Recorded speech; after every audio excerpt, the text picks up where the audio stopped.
Rumor has it that there's gonna be a new Sony Alpha mirrorless camera getting announced on Monday, February 26th. Could it be the Sony a7III that everybody's hoping for? Or the Sony a6700 with that fully articulating screen? I don't know, your guess is as good as mine. What is going on, hybrid shooters? It's Jason and welcome back to another Raw plus J-Vlog. A bit of a different environment today, staying over at my girlfriend's place, Vivian.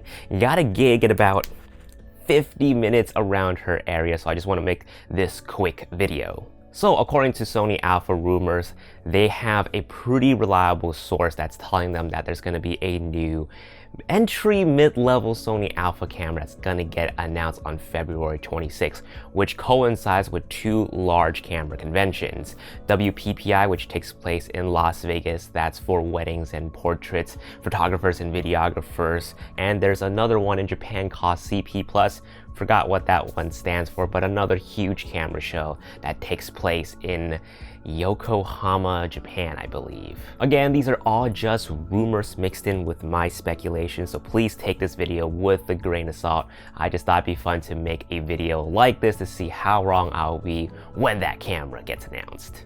Alright, so let's jump right into it. They're saying a mid-level entry alpha camera will get announced. It could be one or two or maybe even three, four things. The Sony a7III, the Sony a6700, or it could be even a new Sony A-mount camera. Anyways, if it's going to be the Sony a6700, everyone is expecting a fully flip-out articulating screen, and it just makes sense to give it to the Sony a6000 series camera. If they're not going to have that for the full-frame Sony a7 or a9 series cameras, at least give it to the APS-C folks. With that fully articulating screen, it's going to win back a lot of the vloggers and the content creators who have swapped over to the GH5 or even the Canon 6D. I mean, think about it. It already has a lot of advantages over the other competitors out there. Its small form factor, its ability to shoot in 4K, and of course the super reliable and fast autofocus. Combine that with a fully articulating flip-out screen, it is going to kill the competition. Now, the Panasonic GH5 and the GH5S does have some things going for it, but it is a micro four thirds sensor camera. The a6500, the a6000 series cameras are APS-C size sensors, so they're slightly bigger, giving you an advantage in low light and obviously more depth of field if you're using fast aperture lenses. Low light performance against the GH5S, I'm just gonna say the Sony a6000 series might lose out just a little bit, but because it's going to have in-body image stabilization and that reliable autofocus, makes it more appealing than the low light GH5S. Another topic of interest is, are they going to use the FZ100 batteries for the upcoming Sony a6700? And my best guess is probably not.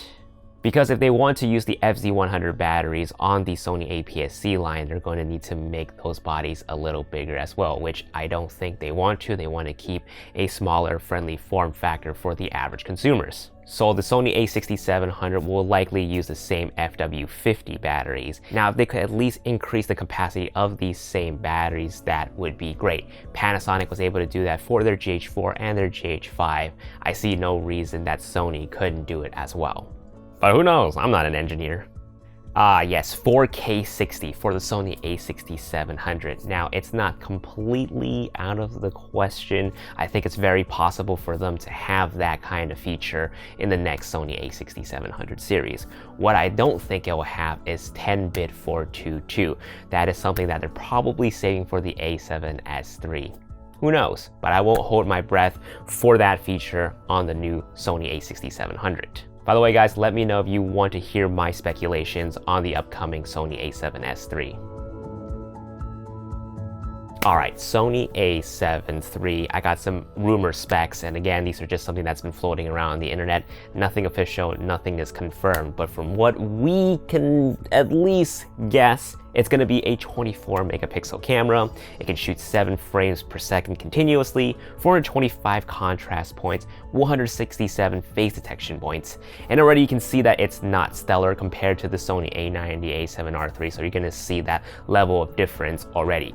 But compared to the old a7II specs, it's miles better, and I believe I saw people complaining about the autofocus on the a7II, but with the a7 III, the focus will obviously better and faster.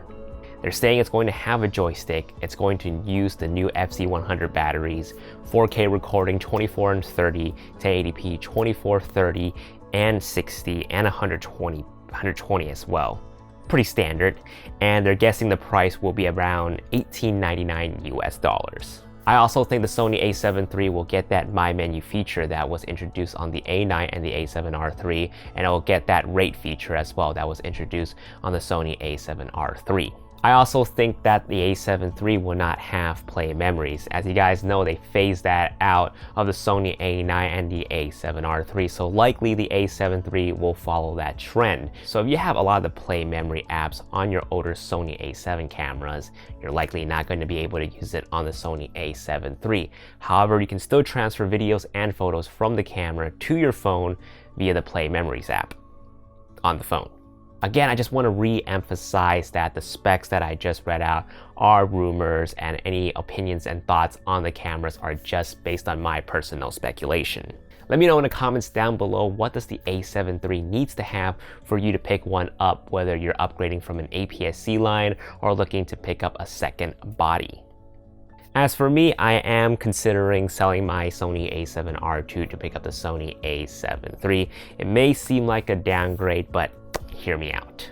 One is that I believe the color science on the Sony cameras are getting better and better. When I was trying to compare my Sony a7R III to my a7R II, same white balance, same picture profile, same settings and everything, and what I noticed was there is a bit of a greenish and yellowish tint over my a7R II's footage, whereas the a7R III's footage is slightly warmer, which I kind of like way more than green.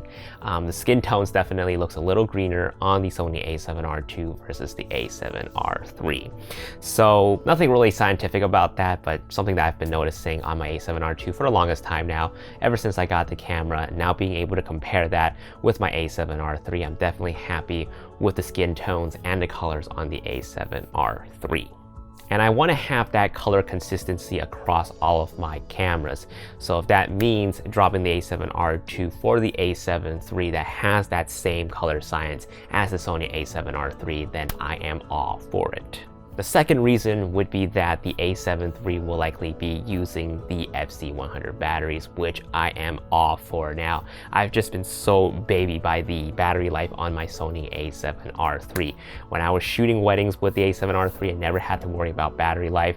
I probably have to swap out maybe batteries twice on a wedding day, whereas with the older cameras, I would have to consistently charge batteries throughout. I would have to swap out each battery almost every 30 to 40 minutes, which I never had an issue with that before, but now when I'm using the a7R III, it's been such joy, such a wonder to be able to not have to worry about battery life and carrying a crap ton of it on a shoot.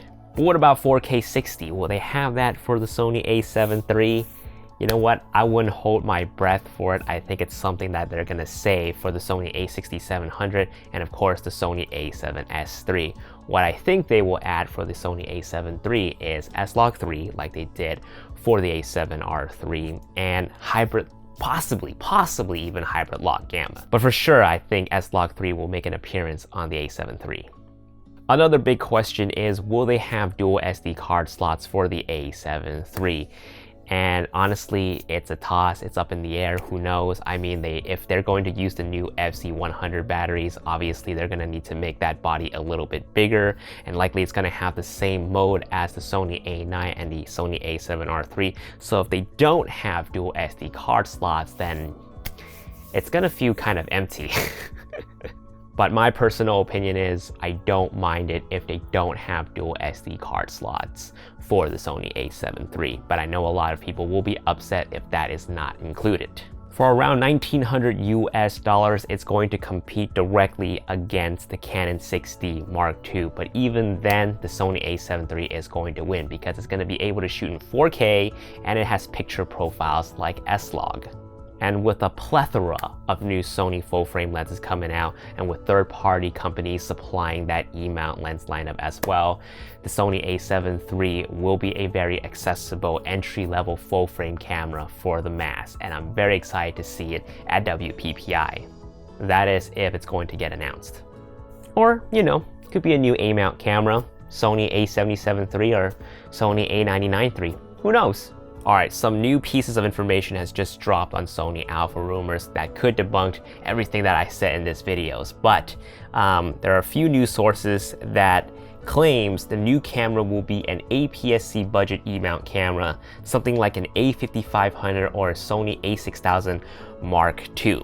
Sony would not announce a new A7 camera, just a new small entry-level compact camera with special new Facebook, Instagram, and Twitter dedicated buttons for instant social media uploads. I think the camera will sell very well with the teenage generation. So after reading that, I think it's very plausible for that kind of camera to come out. I mean, they did just recently discontinue the Sony a5100, 5200, something like that. So if they're going to have a new variant of the 5000 series camera that's going to be like the RX100 Mark V, but with interchangeable lenses, I think it's going to be very popular amongst the vloggers and budding content creators. And it'd be very interesting to see this instant social media upload button for Facebook, Twitter, and Instagram. I'm just curious as to how that would work. Will we need to tether our phones to the camera to upload, or will we need data plans for the camera? Anyways, we're gonna see next Monday. But what do you guys think of these rumor specs and my speculations? What are your hopes, dreams, and wants and needs for the next Sony a7 III or Sony a6700? Let me know in the comments down below. Again, Danny, aka That One Camera Guy, me, and a few other Sony shooters will be at WPPI next week in Las Vegas. So stay tuned to the Instagram stories because we're gonna have updates on whatever it is that's going to get released and announced at WPPI. And of course, meetups in Las Vegas. So stay tuned to my Instagram. I'll talk to you guys in my next video. Peace.